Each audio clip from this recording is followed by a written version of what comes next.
Size unknown. Speed unknown. The unholy offspring of life and death itself. Never engage this dragon. Your only chance? Hide, and pray it does not find you. For generations, those words were the only facts that Vikings had about the Night Fury. They were the ghost stories of the archipelago, a fire-breathing mystery that no one had ever seen up close, because if you did, you were probably already dead. But as we now know, the elusive one-of-a-kind beast has way more going on than just being a scary legend.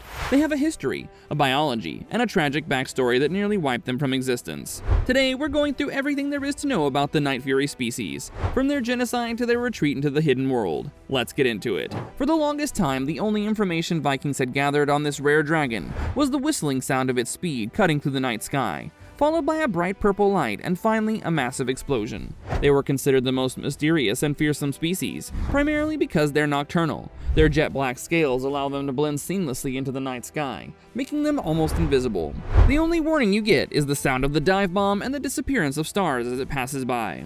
But why were they so rare? Why was Toothless the only one we ever saw on Berk? The truth is darker than just they are elusive. It's revealed in the third film that Night Furies were hunted and killed to near extinction by the infamous dragon hunter Grimmel the Grizzly. When Grimmel was a boy, he came upon a Night Fury sleeping. Instead of showing mercy, he killed it. That simple act made him a hero in his village, so he decided to kill every last one, bringing what he called peace to the world. Grimmel spent 40 years hunting them down, eliminating all but Toothless. This genocide is why the Dragon Manual had blank pages, not just because they were stealthy, but because there were hardly any left to study. It implies that Night Furies were naturally rare to begin with, and human intervention pushed them to the brink. Now, let's get to the nitty-gritty stats. For years, we believed Toothless was the last of his kind, but with the appearance of the Night Fury, we realized he wasn't alone, though they are distinct species. Even though Night Furies and Light Furies seem almost identical, they are different, and knowing the stats of the Night Fury helps us understand just how physically imposing they really are.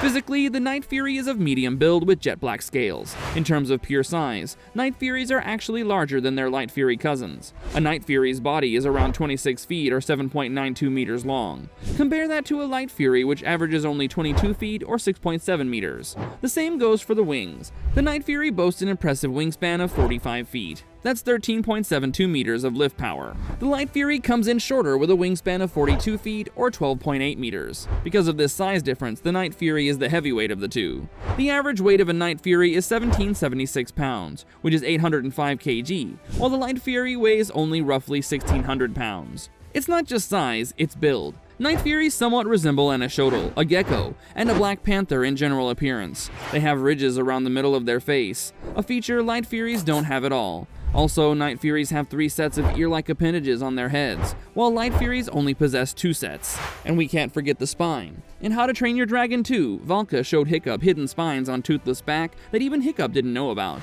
These spines are flat, leathery fins placed in a V shape, extending from his back to the end of his tail, giving him more maneuverability in flight. Light Furies don't have these secondary V-shaped flaps. Instead, they possess a single long spine running down the center of their back. So, we know they're big and rare, but what can they actually do? The Night Fury is a member of the Strike class, characterized by blazing speed, vice-like jaw strength, and extreme intelligence. The Night Fury can shoot bursts of purple-colored flames, composed of ionized oxyacetylene.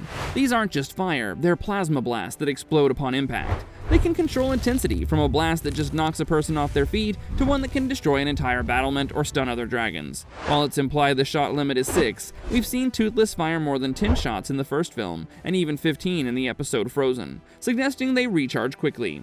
Here is a fascinating distinction. Both Night Furies and Light Furies have a cloaking ability, but they achieve it differently. When Light Furies pass through their own plasma blasts, their skin heats up, giving their scales a mirror-like quality that makes them disappear. Night Furies can't use their plasma for this. Instead, they absorb lightning from the sky to encase themselves in an electric aura. This heats up their black scales and turns them reflective, rendering them temporarily invisible. However, the Night Fury must exert much more energy to accomplish this compared to the Light Fury. The Night Fury is one of the fastest dragons known, capable of breaking the sound barrier. The art of the How to Train Your Dragon book even calls Toothless the Ferrari of dragons, capable of reaching speeds up to 750 miles per hour. This streamlined body and powerful wings give it a distinct advantage in high-speed flight and dive bombing. In low-light conditions, they rely on echolocation. They must emit a sonic blast, a purple-colored sound wave that bounces off objects nearby, allowing them to navigate even in pitch darkness. Unlike bats, this signal is low enough to be within the human range of hearing. Now that we understand the biology, let's look at the story of the most famous Night Fury of all, Toothless. His journey essentially defines our understanding of the species. Sometime before the first movie, Toothless lived deep in the dragon's nest, under the tyranny of the Red Death. He was the only Night Fury in the flock, likely a survivor of Grimmel's purge, hiding in the crowd. During a raid on Burke, he was shot down by Hiccup using a bola launcher. This crash caused him to lose his left tail fin, a devastating injury for a Night Fury, as they're dependent on dual tail fins for stability. Without it, he was grounded. Hiccup intended to cut out his heart to become a hero, but he couldn't do it when he saw the dragon's fear. This moment changed history. Over time, Hiccup built him a prosthetic tail, and they formed a symbiotic bond.